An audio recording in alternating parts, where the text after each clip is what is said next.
चलिए अब बात करते हैं थायरोकेयर की और थायरोकेयर के रिसेंट अर्निंग्स, आगे का ग्रोथ आउटलुक, इन सब पर फोकस करेंगे। और हमारे साथ थायरोकेयर टेक के एमडी और सीईओ राहुल गुहा बने हुए हैं। राहुल नमस्कार, स्वागत है आपका। तो पहले तो अगर हम रिसेंट अर्निंग्स देखें तो काफ़ी अच्छी ग्रोथ रही है, 24% की ग्रोथ हमने प्रॉफिट्स में आते हुए देखी। सिमिलर ग्रोथ रेवेन्यू फ्रंट पे रही, एबिटा तो 32% की ग्रोथ देखने को मिली, मार्जिन्स भी एक्सपैंड हुए। तो पहली बात तो यहाँ से आगे का आउटलुक समझना चाहेंगे। मुझे याद है जब हम इस साल की शुरुआत में जब आपसे बातचीत हुई थी फर्स्ट क्वार्टर अर्निंग्स के बाद या सेकंड क्वार्टर अर्निंग्स के बाद, तो आप थोड़े से कॉशियस दिखाई दे रहे थे सेकंड हाफ के लिए, बट परफॉर्मेंस तो काफी अच्छी दिखाई दी है, स्पेशली अगर क्वार्टर 3 की हम देखें तो। क्या आउटलुक है फॉर फुल फाइनेंशियल ईयर या क्वार्टर 4 के लिए with regards to revenue and profitability growth?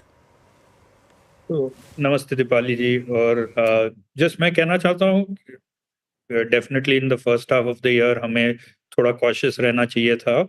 And उसके बाद जो हमारा जो फ्रेंचाइज एक्सपेंशन जो है काफ़ी तेज़ रफ्तार से चल रही है। आज के दिन थायरोकेयर 9,500 फ्रेंचाइजी क्रॉस कर चुकी है।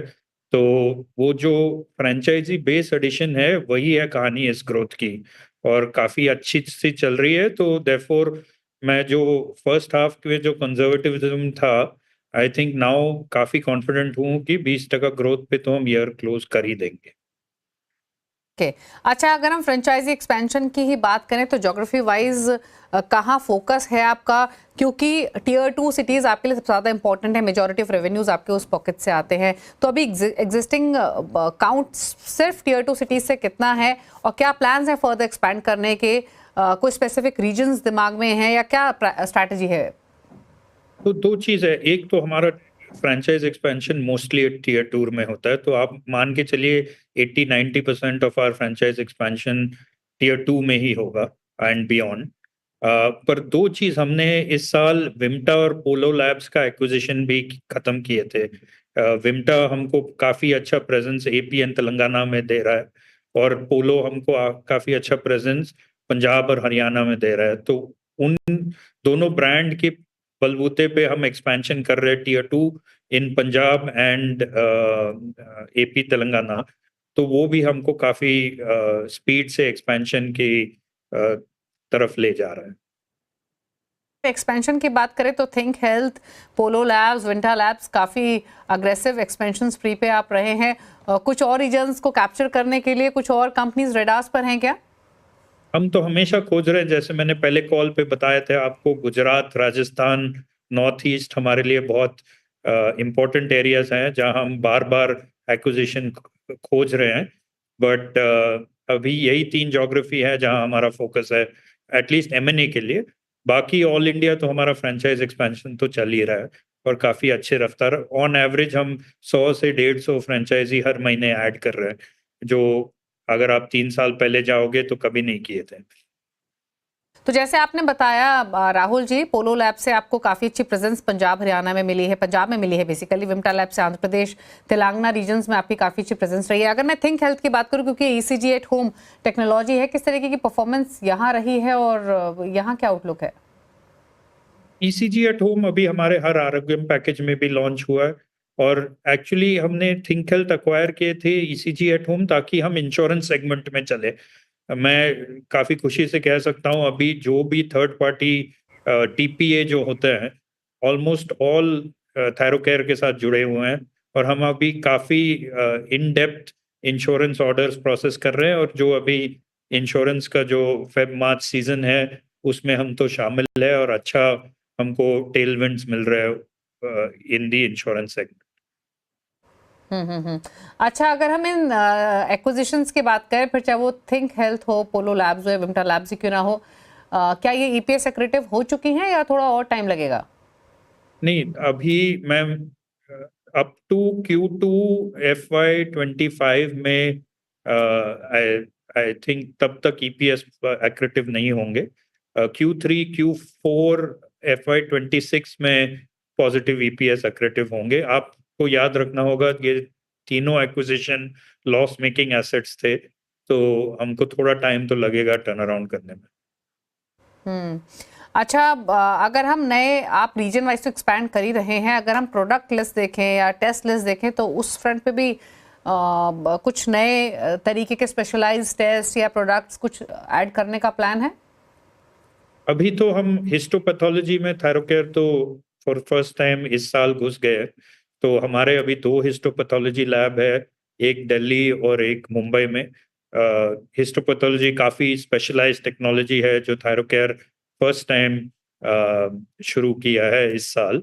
आगे हम और भी स्पेशलाइज्ड टेक्नोलॉजी के बारे में सोच रहे हैं, एलर्जी, इम्यूनोहिस्टोकेमिस्ट्री। थोड़ा टेक्निकल हो जाएगा, बट आप ये मान के चलिए कि थायरोकेयर की फोकस काफी स्पेशलिटी की तरफ है। हिस्टोपैथोलॉजी हमारे पहले कदम था, और भी कदम लगाएंगे हम इस तरफ। अच्छा, अगर मैं फाइनेंशियल परफॉर्मेंस पर वापस बातचीत करूं तो एक चीज़ और आपसे समझना चाहेंगे। हमने Q3 देखा, लेकिन Q4 को लेकर क्या आउटलुक है कि एक्सपेक्ट करें Q3 से बेटर Q4 रह सकता है? और ये क्वेश्चन क्लियर नहीं हो रहा है मुझे, आप रिपीट कर सकते हो?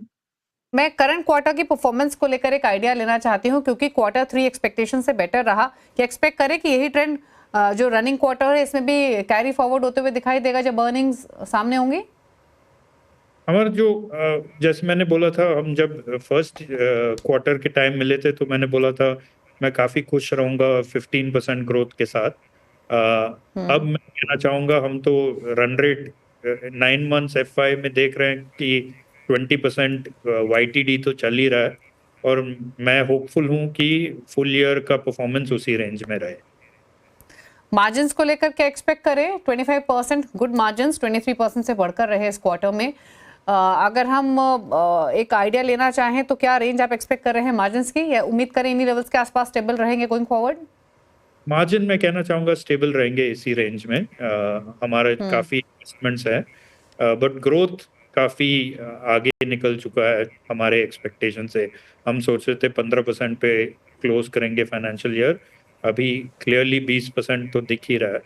तो ग्रोथ तो बिल्कुल अच्छा है, मार्जिन स्टेबल रहे। ओके, मार्जिन स्टेबल रहने की प्रोबेबिलिटी है। लेकिन अगर हम इंटरनेशनल एक्सपेंशन की बात करें तो हालांकि मेजरली डोमेस्टिक फ्रंट पर ही आप ज़्यादा एक्सपैंड कर रहे हैं, बट इंटरनेशनल प्रेजेंस की बात करें तो क्या प्लान्स हैं एग्जैक्टली यहाँ से? इंटरनेशनल फ्रंट पे तो हम अफ्रीका हमारे पहले कदम है। हम और भी जगह ढूंढ रहे हैं, जैसे मैंने बोला था middle east, south east Asia हमारा फोकस है।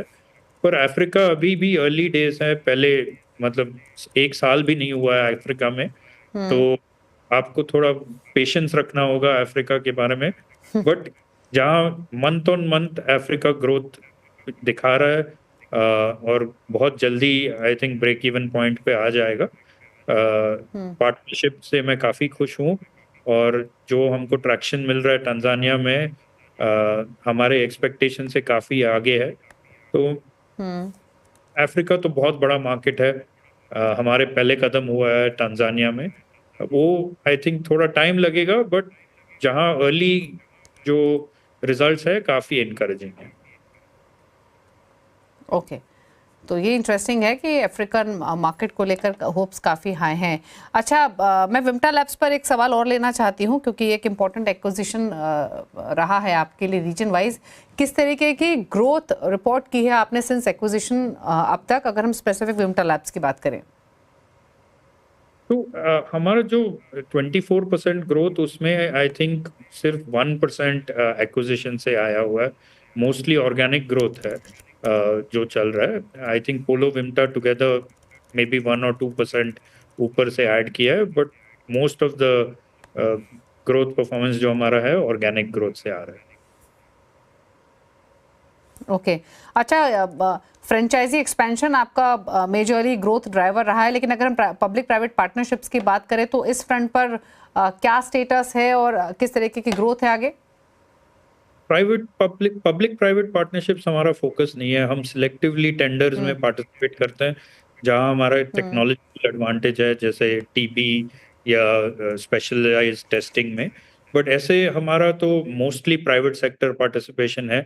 I think 99% of our business is private, और वहाँ हमको लगता है काफी स्कोप है। गवर्नमेंट बिजनेस जो है हम करते हैं, बट मोस्टली हमारा फोकस है प्राइवेट सेक्टर। ठीक है, चलिए शुक्रिया आपका आने के लिए राहुल जी CNBC आवाज़ पर और हर पर्सपेक्टिव से बातचीत करने के लिए, एक आउटलुक आगे के लिए देने के लिए। गुड लक आपको आगे के लिए।